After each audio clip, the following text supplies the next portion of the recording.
Welcome to the Believe in Diamondbacks podcast. If you're new here, welcome. If you're not new here, welcome back.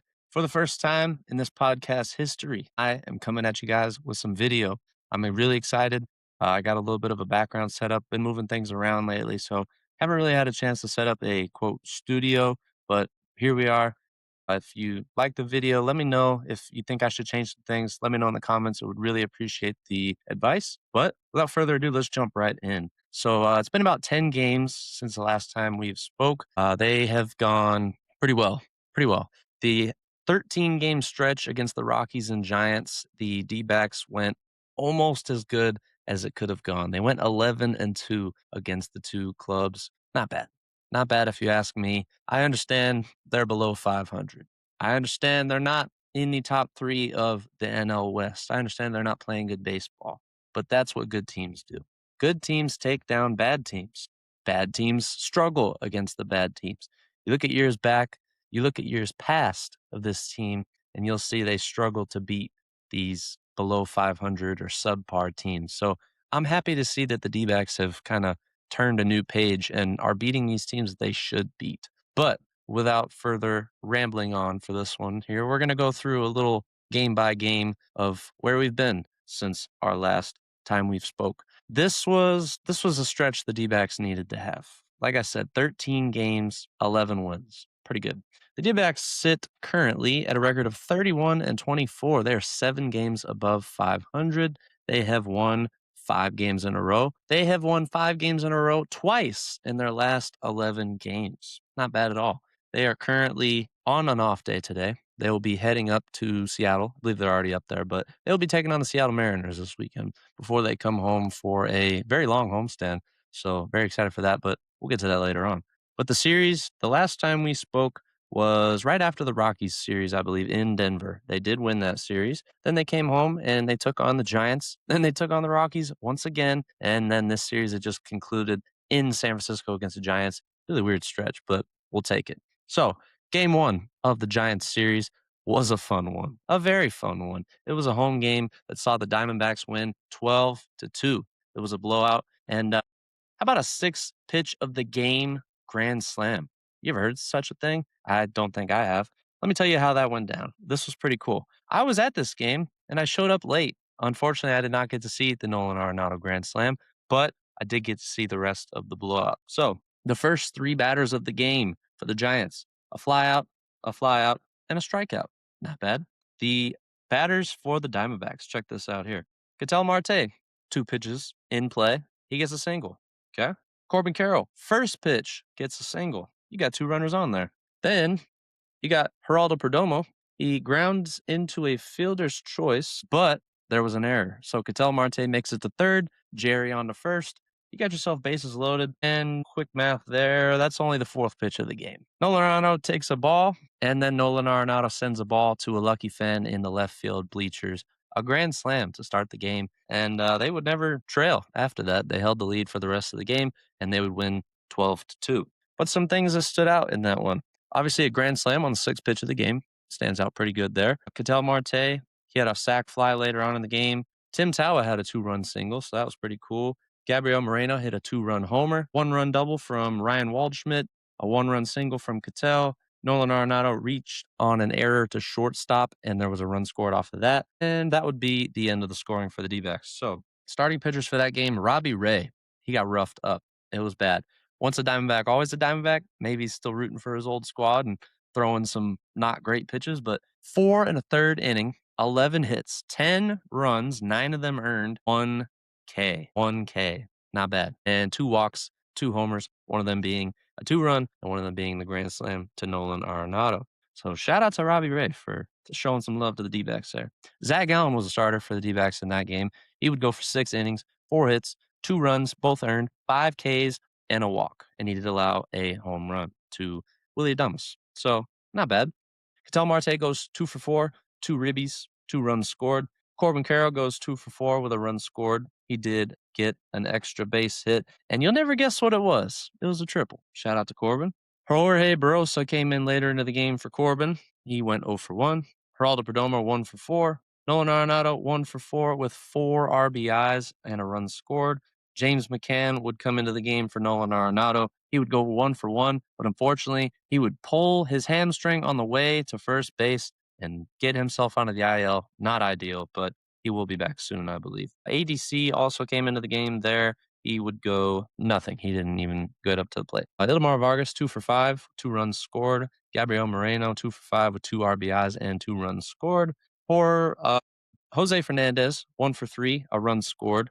Tim Tower, 1 for 4, 2 RBIs. Ryan Waldschmidt, 3 for 3. Shout out to the rookie. He would have an RBI, 2 runs scored, and a walk. So a pretty good day for Waldy. The bullpen was lights out, no runs allowed. They would allow a grand total of 4 hits. Not bad at all. So shout out to the D-backs for that one. They would pick up a big time win in game 1. That was a very fun game to be at and win that one 12-2. Game 2, they won again. They won again against the Giants, and that would be the series winning game. But the first run of the game for the D-backs would come off of a Corbin Carroll triple. I don't even know how many triples he got at that point. That would be his. It doesn't say, but he's got a fair amount of triples so far. So he would get a triple there.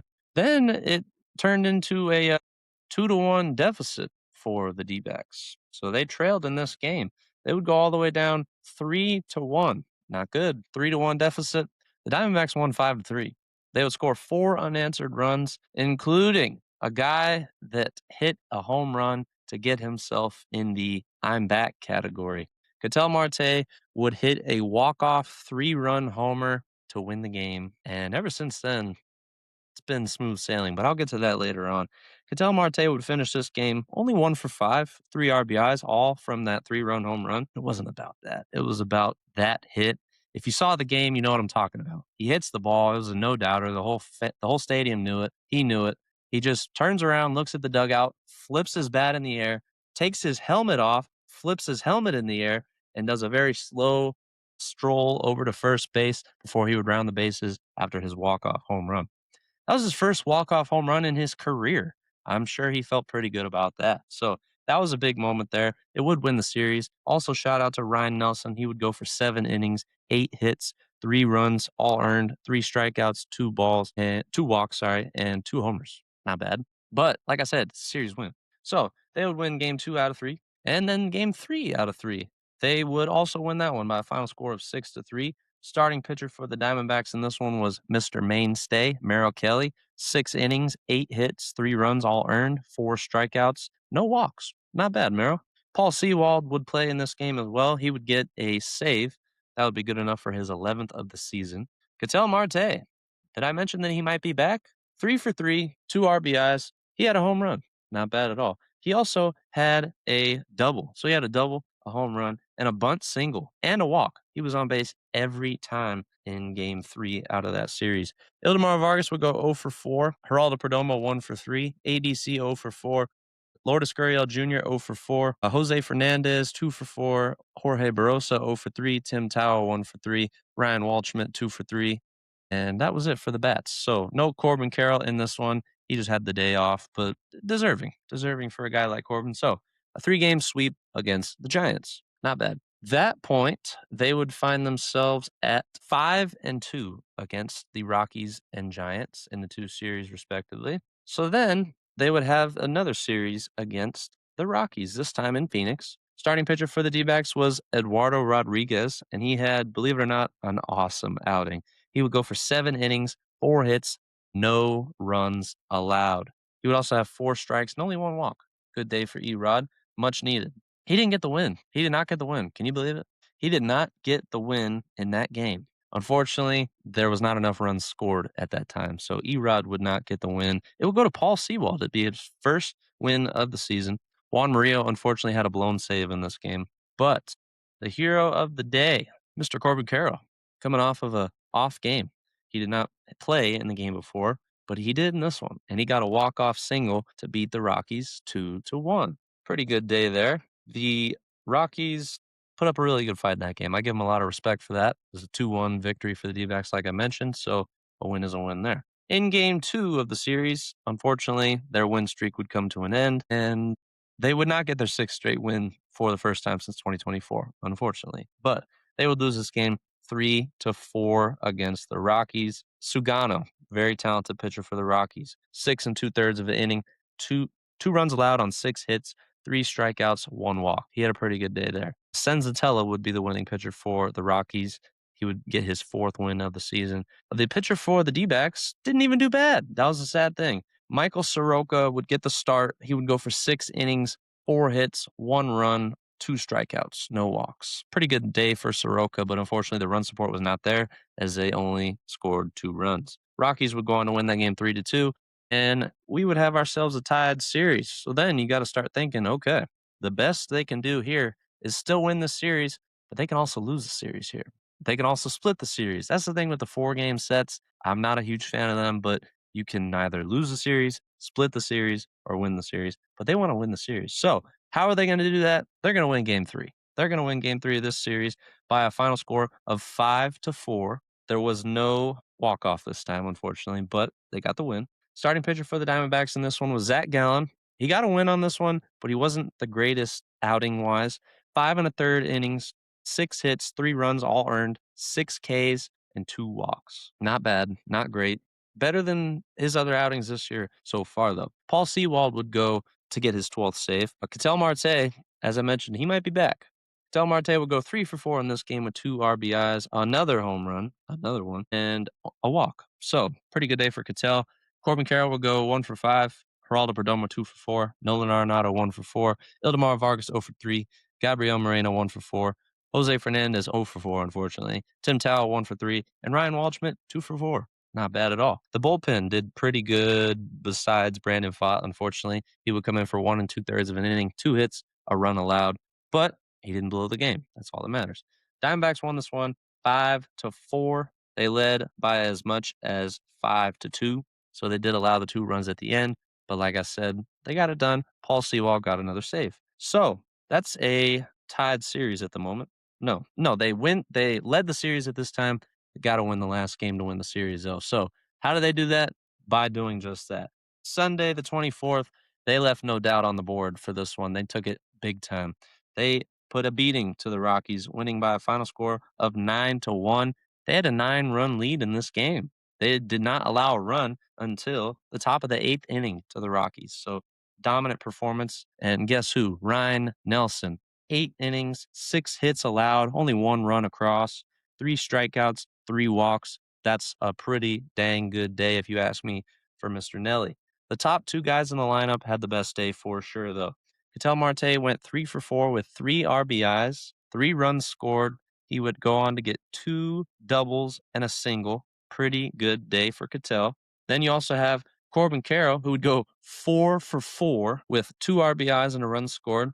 He had 2 triples, scoring an RBI on both of those, and 2 singles, 2 triples and 2 singles.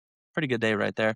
And he would also get himself into some pretty elite company. He was, I want to remember the number. He is the second youngest player, or the second fewest games in a career to get 50 triples and I think 80 home runs since Lou Gehrig. Pretty famous guy. Pretty famous guy.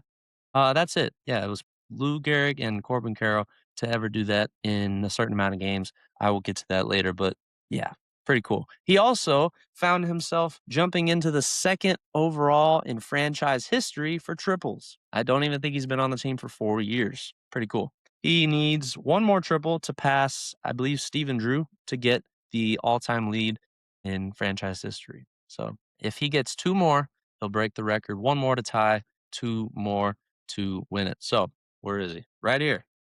This guy's going to get a triple tomorrow night. I can feel it in Seattle. I don't know how big their field is compared to Arizona's, but I have faith in Corbin Carroll. So at the end of that series, they win the series 3-1 against the Rockies. And that would be all the Rockies they would face. They would not face the Rockies again until, I can't remember till they play. I want to say, let's see here. They will not face Colorado again. Oh, wow. Not for a while. Not until August. Not until August back in Phoenix. Start of August 10th through 12th is the next time they play the Rockies. So they got some time to wait until then. But we're still in May here. Let's talk about the most recent series. Saw the D-backs get another sweep. How sweep it is. Even better than the first time, I would say, because this one was in San Francisco. Starting pitcher for the D-backs would be mainstay Merrill Kelly. 7 innings, 4 hits, 2 runs, both earned, 4 strikeouts, and 2 walks. Pretty solid day from Merrill. Ketel Marte, I feel like I've talked about him a lot in this episode. 4 for 5 with 3 RBIs. He did not get a home run in this game, but wink, wink, he might have one the next day. He did get a double, however, and a 2-run single. So he had a 1-run double and a 2-run single and another single and another single. 4 for 5. Ketel Marte. How about it?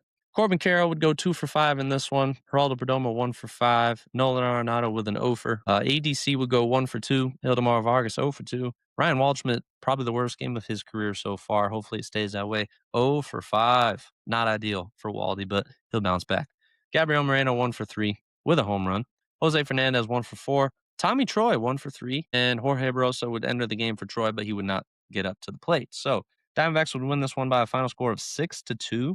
They would rough up Logan Rout pretty well. 5 innings, 7 hits, 4 runs, 2 earned. So that means that the Giants did have an error, which helped the Diamondbacks. So 6-2, they win game 1. All they got to do is win one of the next 2 games. How about both? How about both? They did just that. 7-5 in your game 2. Erod would get the start in that one. It would be 6 innings for him, 6 hits, 2 runs, both earned, 6 strikeouts, 2 walks, and he did allow a home run. That's okay. But they win 7-5. Paul Sewald, happy birthday to him on this day. He would get his 13th save of the season. Pretty awesome birthday gift, if you ask me. Player of the game for the D-backs, I don't even know, probably Erod. The bats weren't that great in this game. Funny enough, they actually got out-hit by the Giants in this game, but they still outscored them 7-5, won the game. That's all that matters. So, another series win. That'd be their 4th straight series win in a row. Not bad at all. Yes, I understand it was 2 against the Rockies and 2 against the Giants, but a series win is a series win. I don't care what anybody says about the record. Series win is a series win. We got it. All right. So then in the finale, they took care of business. They took care of business in this one, winning 6-2. They left no doubt about it. I think I already said that one. I did. That was the first game of the series. 3-2. I'm caught back up here. This was yesterday's game, and this was a heck of a game to watch. If you did not see the 8th inning of this game, I invite you to go check it out. This was a very crucial inning in this one. The Diamondbacks would trail in this game 2-0, courtesy of a 2-run 3rd inning by the Giants. The Diamondbacks would not tie the game until the 6th. Then it was knotted at 2-2, heading into the bottom of the 6th. The Giants would not score. The Diamondbacks would take a 3-2 lead in the top of the 7th. They would hold that lead all the way until the 8th inning, where trouble starts to brew. Here's how it went down in the 8th inning. A very quick ground out for Haas, and then a Willy Adames double. Willy Adames would be on second base. And this was, I gotta put quotes on this one. I gotta put a star next to Mr. Adames's double. Okay. He hits it out into left field on a very sunny day in the Bay. Ryan Waldschmidt gets about this close to catching the ball and then loses it in the sun. I don't know what happened, but he drops the ball. He also falls backwards, so I guess they're not going to consider an error, and they'll call it a double. So anyways, Adames goes to second. Here comes Luis Ariz with a single on the second pitch of his at-bat. So here comes Willy Adames running at his full speed. I don't know. He wasn't running very fast. I'm going to spoil it a little bit. So he's rounding third. This was a very aggressive send, but you're losing by a run with 5 outs to go. You kind of have to do this. So he gets sent home. Ryan Waldschmidt backs up Jorge Barrosa in center field, gets the catch, sends it to Mr. Jose Fernandez. Jose Fernandez sends it to catcher Aramis Garcia, and Garcia makes an awesome tag, tags out Willy Adames for the lead out. That would be a very crucial out, and that would also be the second out of the inning, and it would also hold the 1-run lead. Big time play there by those 3. But then the next play might have been better, might have been more crucial. Mr. Kevin Ginkel, as they call him on the broadcast, I think they call him the Magic Man. This is a play that he said they practiced in spring training, and it paid off. Kevin Ginkel is a right-handed pitcher. Luis Ariz is at second base. He got a single, but due to the play at home, made it to second. So Ginkel turns around, guns him down at second base, out. Picked him off to end the inning. Huge back-to-back outs to end that inning. And then the D-backs would not go on to get any runners or any score in the 9th. So the Giants, all they got to do is take a 2-run inning and send this game home and not get swept. But they would not do that. They would not do that. It would be a 3-up, 3-down inning for Mr. Paul Sewald, just a few hours removed from his birthday. So happy birthday to Paul Sewald once again. He would get 2 saves in the span of 24 hours. It's a pretty impressive birthday weekend right there, if you ask me. So that would be a series sweep for the Giants. A little bit of history here for you. The Diamondbacks have not started the season 6-0 against the San Francisco Giants ever until this year. That's what they needed. That's what they needed. 6 wins against a division opponent. If you're not familiar, you get 13 games against a division opponent every year now. They'll play 7 more games. If they win one of them, they will win the season series, and 3 of them are in Phoenix. So, pretty good series win there, a sweep. A back-to-back-to-back-to-back series win, 4 in a row, all against the Rockies and Giants. Once again, I don't care about their records. The Giants, for what it's worth, are 12 games under 500 after this series ended. They have not done that since 2010. And for I don't know, sorry, 2019, I think they said was the last time they've been 12 games under 500. And they have not started off against a division opponent since the Padres in 2010. And then for what it's worth, they went on to win the World Series. So anything's possible. But this is not a Giants podcast. This is a Diamondbacks podcast. But they would sweep the Giants once again, 2 for 2. Good work. Now, they've got today off, and they are already up in the PNW to take on the Seattle Mariners. That'll start tomorrow night. So, for the rest of this episode, we'll get a little bit of a preview of that series, and then I want to talk a little bit of some stats as of late. So, tomorrow night in Seattle, 7:10 start time in Arizona time. It'll be Zach Gallen bringing his 3-4 record, 4.80 ERA with 40 strikeouts to Seattle, taking on George Kirby, who brings a 5-4 record, 3.54 ERA, and 55 strikeouts. So that'll be an interesting matchup there. Game 2 of the series will be once again a 7:10 start time on Saturday. That'll be Ryan Nelson, 2-3, 4.65 ERA, and 49 strikeouts, taking on Mr. Brian Wu, 4-3, 3.82 ERA, and 59 strikeouts. Pretty good. So then they have the Sunday game, a 1:10 start time, a little earlier. Merrill Kelly brings his 5-3 record, a 5.25 ERA, and 31 Ks into that game. And he will be taking on the quote piggyback situation. So if you're not familiar, I just learned this today. By the way, I was on a Mariners podcast today to preview the series. It's called Rye Bread and Mustard. So if you have not checked that out already, I invite you to do so. It is a pretty fun episode that we had earlier today. But they have 6 starters, Luis Castillo and Bryce Miller. One of them will start the game and the other one will finish the game. It's an interesting dynamic, but it works. So Bryce Miller will be the start of the piggyback here. He has a 1-0 record, a 2.25 ERA, and 14 strikeouts. But he's only played in 3 games this year, so he has not been super active. I believe that is because he's coming off the injured list. So that'll be interesting to watch, but that won't be until Sunday. So can the Diamondbacks win their 5th series in a row? We will find out. Can they win 6 games in a row for the first time since 2024? Hopefully, but we will find out starting tomorrow. I want to talk some stats of some guys as of late. I did not shout out enough to a few guys, and I want to give some specifics. If you follow the MLB on Instagram, I'm going to start with them first. Corbin Carroll started off on the last power rankings, the hitters power rankings. He was not ranked at all. Ketel Marte was on there, and I think he went down on the rankings, whatever. Corbin Carroll went from unranked to first. He is number 1 guy on the MLB's hitting power rankings as of today. Pretty good. Pretty good. Corbin Carroll over the last 10 games. Let's talk a little bit about this guy. A 366 batting average. He's batting 15 out of 41. He's got a 4.22 on-base percentage, a 732 slug, a 1.154 OPS. Very good. He's got 7 RBIs, 7 runs scored, 10 strikeouts to 4 walks. So definitely would like to switch those numbers there. 2 homers, a stolen base, 17 times he was left on base, and he's got 30 total bases. That's pretty good. That's pretty good. He has not had a hit since game 1 of the series against the Giants, unfortunately, but I think coming back to his hometown, he'll be all right. But Corbin Carroll over the past 10 games has been pretty awesome. But there's a guy that might be a little better over the last 10 games, and I've talked about him. It's Ketel Marte.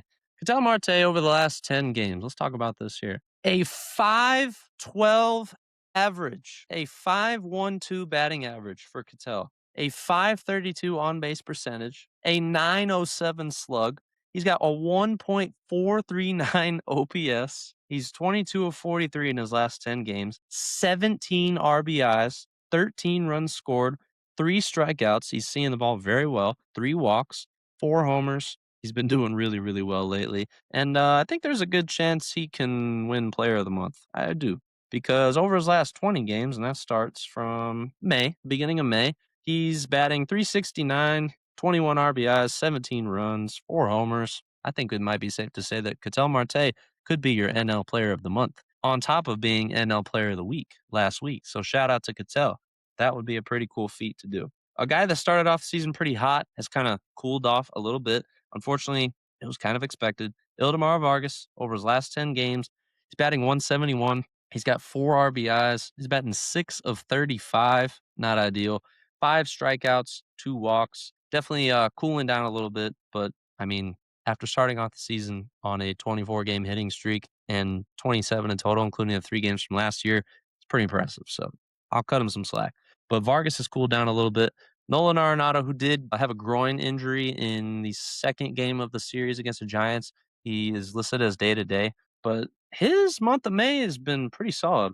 We'll talk about the last 20 games or so. He's batting 262, 410 on base percentage, 492 slug, and a .902 OPS. He's got 10 RBIs, 11 runs scored, 11 strikeouts to 12 walks, 2 homers, a stolen base. Not bad. He's been pretty solid, especially for a guy that started off not so good. A lot of fans were kind of upset that they spent the minimum on Nolan Arenado and he wasn't working up to expectations. Come on. They gave him the minimum. They didn't give him a lot of money. It's a win-win. I mean, you get veteran leadership in the clubhouse, or you get veteran leadership in the clubhouse and a good bat and defender. 6-time platinum glover? I'll take it either way. Who else do I want to talk about here? Geraldo Perdomo, waiting on him to heat up. Waiting on him to heat up. We'll talk his last 5 games. He's batting 263. It's not bad. He's 5 of 19 in the last 5 games. 5 RBIs, 4 runs scored, 5 strikeouts, no walks. For a guy that really takes a lot of walks, kind of surprised that he does not have a single one in the last 5 games. But in the season, he's got a 223 batting average, so he's bumping it up about 40 points. So he could be figuring it out at the right time. Let's get to some pitching. And then I'll talk a little bit about the rookies. So starting pitcher, I'd say Michael Soroka, in terms of win, is the leader. He's got 7 wins, 2 losses, a 3.25 ERA, 60 strikeouts to how many walks? Let's see here. He's got 14 walks to 60 strikeouts. That's pretty good. He's gone 61 innings. I don't know why it says 60.3. 59 hits. It's not bad. He's done well. He's got 2 losses, like I said. And in his last 4 starts, he's gone 6 innings, 5 and 2/3 innings, and 6 1/3 innings. Pretty good. So Michael Soroka's been doing well. Another pitcher that's been doing well for the Diamondbacks, Eduardo Rodriguez. And if you guys follow me on TikTok at Jacob Sports Talk or Jacob Talk Sports, whichever one, he did really well in the WBC, and I think that has done wonders for him this season. He's got a 5-1 record, 2.31 ERA, 49 strikeouts. He has been doing well. By the way, in case you're curious, 49 strikeouts to 25 walks. Pretty solid. He's pitching pretty well, so hopefully he can continue that. He won't pitch again until the Dodgers series, but I'd say what better of a guy right now than him to pitch in that series. So we will see how well Soroka and Rodriguez do in that series. Ryan Nelson, as of late, in his last 3 starts, he's got a 2.86 ERA. It's not bad. He's averaging over 7 innings a game. That's also not bad. 18 hits in 22 innings. He's got 7 runs allowed, 14 Ks to 5 walks. So he's been picking it up as of late. And in case you were curious, in his last game, he pitched 8 innings against the Rockies, 7 innings against the Giants, and 7 innings against the Rangers. And his grand total for runs allowed in that is 7. Not bad. Any other pitcher I want to talk about? Merrill Kelly. Merrill Kelly's been picking it up as of late. Merrill Kelly in his last 3 starts is 3-0, 16 hits, 6 runs, 11 strikeouts, only 2 walks. So Merrill has been doing good. As I mentioned earlier, he will pitch on Sunday against the Mariners. But other than that, everybody else is kind of figuring it out at the time. Bullpen's been pretty solid overall. Paul Sewald's up to 14 saves on the year. If you listen to my earlier episode this season, I said that Paul Sewald will be my surprise player of the year. I would say he's been pretty surprising 14, just out of curiosity, let's see here. 14 saves and his best year for the team, 2023, when they went to the World Series. Let's take a look at that here. Compare it to the 2023 season. Paul Sewald had 34 saves. So he is 20 games away from, if he were to get a save in the next 20 games, he would tie that, and we're a third of the way through the season. It's pretty good. It's pretty good for Paul. I'd say he's definitely been a surprise player of the year. Ketel Marte, I said, would be my MVP. He's picking it up. He's picking it up. I still like my chances. The Cy Young, I think I said, would be Zach Gallen. Not doing the greatest so far, but it's early. It's early, so we'll see. But other than that, the D-backs are picking it up. They're picking it up. They have won 9 out of their last 10, and I believe they've won 11 out of their last 13. So they're picking it up at the right time. They need to keep it going because they've got a tough stretch coming up. This next stretch of the Mariners this weekend, the Dodgers, the Nationals, and the Angels, all three at home, is going to be tough. I know the Angels are under 500. The Mariners are a game under 500. And the Dodgers are the Dodgers. And the Nationals. The Nationals are playing really, really good baseball right now behind CJ Abrams and James Wood. Those are going to be some tough teams to beat. There's no doubt about that. And we all know how the Dodgers travel to Arizona, and not even to Arizona. Half of them live here. So that'll be tough, but I think they're capable of winning every series in front of them. I think they're always capable of it. They just got to continue to play well. I need the starters to continue to do well, to go deep into the games. Problem with that, though, is that the bullpen's been getting rusty. It's a weird problem to have. It's like, I want my starters to do good, but I want the bullpen to get some play and do good. So I don't know. It's a weird medium. The Diamondbacks have to figure it out, but they got time to do so. So they don't start until 7:10 Arizona time tomorrow night against Seattle. Should be a fun series. Hopefully they can win that one. But like I said earlier, I was on the guest podcast episode today, Rye Bread and Mustard. We did some more in-depth breakdown of that series upcoming. So I invite you to check that out. I'll have a video posted, and I believe he will also have a video posted as well. And then I'll get this video posted hopefully later today. And you guys can watch my first video podcast. So that'll be fun. But as always, thank you guys for joining me today. I hope you enjoyed the video podcast if you're watching on YouTube. And I invite you, if you're listening anywhere else, to rate the podcast. A 5-star would be mucho appreciated. What else? Check out the Believe Network. There are a lot of really, really cool podcasts on there, like the one I was on earlier today. But they got football, soccer, baseball, basketball. They got all sorts of stuff on there. So really, really awesome network. Anywhere you get your podcasts, Apple Podcasts, Spotify, YouTube, Amazon Podcasts. It's pretty much anywhere. So a lot of fun on that. But be on the lookout for the YouTube videos today. I will post those. I think I can make a new channel for Believe in Diamondbacks. If not, it'll be on my personal channel, Jacob Talks Sports, or maybe I'll do both. We'll see how that goes. But let me know in the comments what you thought of this episode. Let me know how you think the Diamondbacks are doing this season so far, and some things that you have been excited about / are excited about upcoming. And I will catch you guys on the next episode. I appreciate all the support, and y'all take care of yourself. Have a fun weekend, and hopefully I come back with some good news on Sunday about the series. So catch you guys on the next episode. Take care.